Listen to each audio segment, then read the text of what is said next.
मेरा ये क्वेश्चन है सर आपसे कि अगर एज ए सीरियस रिप्रेजेंटेटिव मैं किसी से बात करता हूँ पॉलिसी स्टेट लाइफ इंश्योरेंस के बारे में, तो आगे से रिपीट ये बात आती है कि क्या ये सूद के ज़िम्मे में आ रहा है या नहीं आ रहा। पहले ये कंसेप्ट हमारा क्लियर करें तो फिर हम पॉलिसी ले लेंगे। कि आप मज़ीद हमारी रहनुमाई ये करें कि ये सूद के ज़िम्मे में आती है या नहीं आती। बहुत शुक्रिया अमजद साहब, आपने एक ऐसा सवाल किया है जो अक्सर व बेशतर अफराद जिनको हम पॉलिसी के बारे में कहते हैं तो वो अक्सर व बेशतर ये जवाब देते हैं कि सूद के ज़ुमरे में आता है। तो इस ज़िम्मन में मैं ये कहना चाहूँगा, पहले तो ये बात जानने की ज़रूरत है कि इंश्योरेंस है क्या। आसान, ये तो बहुत बात आसान है कि एतराज़ लगा देना कि ये सूद में आता है या नहीं आता। आप उनसे ये पूछ सकते हैं कि इंश्योरेंस क्या है। इंश्योरेंस एक मुआशरती ईजाद है, सोशल इन्वेंशन है, एक ऐसा आइडिया है जिसके तहत लोगों को मुआशरती तहफ़्फ़ुज़ फ़राहम किया जाता है। ठीक है, इंश्योरेंस एक ऐसा लायामल है जो कि जामे हिकमत अमली के तहत इख्तियार किया जाता है बेहतर मुस्तकबिल के लिए। ये एक प्लानिंग का नाम है। फ़र्स्ट ऑफ़ ऑल ये जानने की ज़रूरत है कि कोई इंश्योरेंस कोई ऐसा कह लें कि कोई बिलीफ नहीं है कि जिसके ऊपर आपने यकीन करना है या नहीं करना। ये एक स्कीम है, एक आइडिया है जिसको स्कीम की सूरत इख्तियार की गई है, जिसके तहत आप अपनी फैमिली को सिक्योर कर सकते हैं।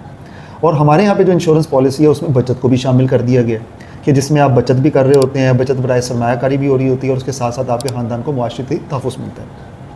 अब जहाँ तक बात है सूद की, सूद को अरबी ज़ुबान में रिबा कहा जाता है, जिसको अल्लाह ताला ने कुरान पाक में मना फरमाया और यहाँ तक उसके हवाले से वईद आई है कि अल्लाह और उसके रसूल से जंग करने के मुतरादिफ है जी। अब ये सूद जो है अगर इसके आप देखें तो क्यों हराम किया गया है, तो उसके ऊपर आप ये देखेंगे कि इसमें जुल्म, जबर, तशद्दुद, ज़्यादती और इस्तेहसाल का अंसर पाया जाता है।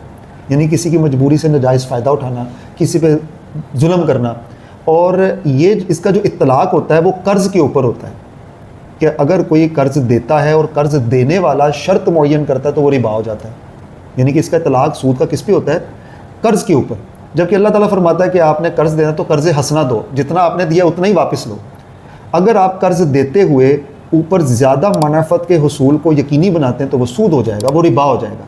इससे अल्लाह ताला ने मना फरमाई। वाज़ेह सी बात है कि इसकी मैं आसान सी मिसाल देता हूँ कि मैं ज़रूरतमंद हूँ और जैसा मैं आपके पास आता हूँ कि मेरी हेल्प करें, और मैं देखते हुए कि मैं मजबूर हूँ और आपको पता है कि मैं मजबूर हूँ, आप 1 लाख रुपए या जो भी अमाउंट मुझे आप देते हैं और देते वक्त मुझ पर ज़्यादा रकम का मुतालबा करते हैं कि अनीसा मैं आपको 1 लाख रुपये दे रहा हूँ, मैंने इस पर आपसे 10,000 ऊपर लेना है या 5,000 ऊपर लेना है या 1 रुपया ऊपर लेना है, तो आप जब ये तकाजा करेंगे तो ये बिल्कुल सूद हो जाएगा।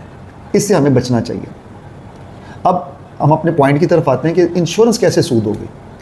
आप यहाँ पे प्रीमियम जो है किस अदा करते हैं? क्या स्टेट लाइफ को कर्ज़ की बुना पे आप प्रीमियम देते हैं? बताइए आप किस मकसद के तहत प्रीमियम देते हैं? सबसे बड़ा मकसद जो आपका प्रीमियम देने का है ना वो है बचत का, कि आम ज़िंदगी में बचत होती नहीं है, बचत करनी पड़ती है और बचत करने के लिए आपको एक लायामल तरतीब देना पड़ता है। जैसे आप देखें मुआशरे में कमेटी का निज़ाम राइज है कि लोग आपस में एक ऐसा सिस्टम डेवलप करते हैं जिसमें वो कंट्रीब्यूशन करते हैं, अपने आप को पाबंद करते हैं बचत करने के लिए, क्योंकि जब कोई कमेटी में पार्टिसिपेट करता है तो वो पाबंद हो जाता है।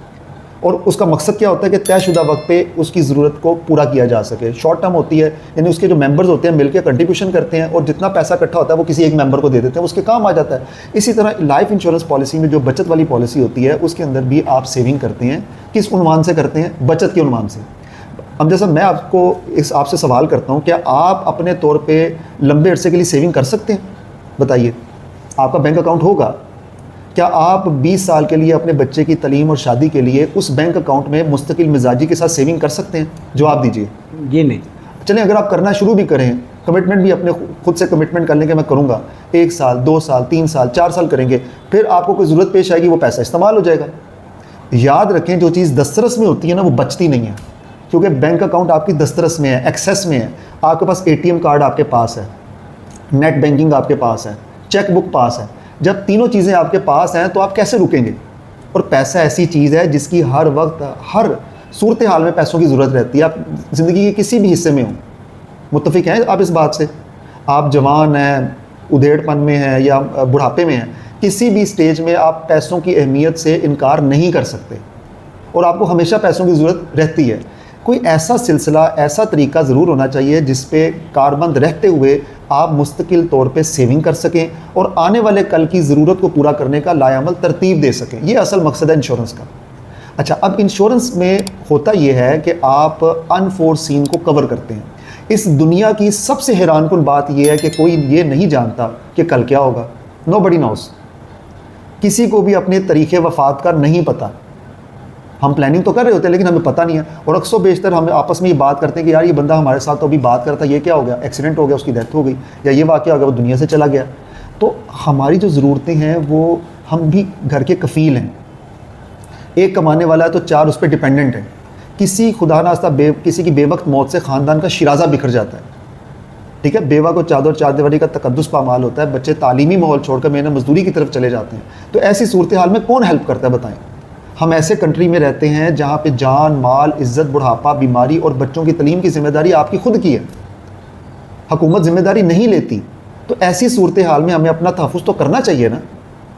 तो ये सूद बिल्कुल नहीं है, ये एक हिफाजती तदबीर के तौर पे इख्तियार किया जाने वाला एक लायामल है जो मुमकिन ख़तरात के पेश नज़र हम इख्तियार करते हैं अपने बेहतर मुस्तकबिल के लिए। मिसाल के तौर पे आप हेलमेट क्यों लेते हैं? इसलिए कि खुदा नास्ता अगर एक्सीडेंट हो जाए तो हमें, हमारी जो जान है वो बच सके, हमारे दिमाग पे चोट ना लगे, ठीक है। ऐसी बहुत सी मिसालें हैं। जैसे आप हमारे पास तशरीफ़ लाएँ तो अपनी कार को या बाइक को जिस पे आप आएँ उसको लॉक कर आएँ। क्यों?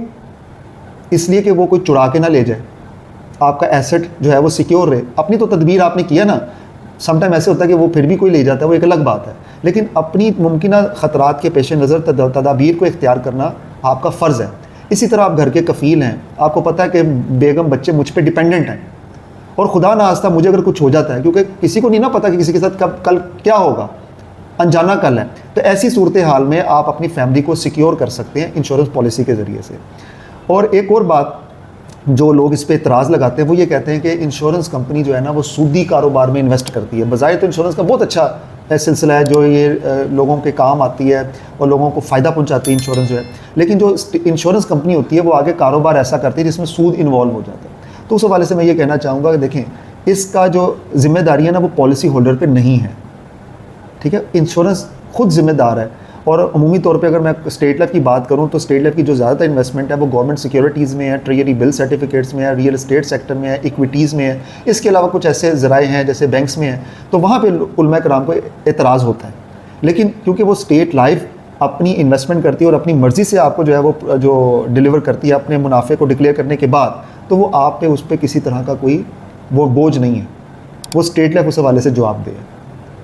तो आप समझ गए होंगे मेरी बात जो आपसे कही है। इसके अलावा कोई और सवाल आप करना चाहें सूद के हवाले से? ठीक है, ओके। तो बहुत शुक्रिया। इंशाल्लाह फिर आपसे मुलाकात होगी अगली वीडियो में एक नए टॉपिक के साथ। तब तक के लिए अल्लाह ने के पास।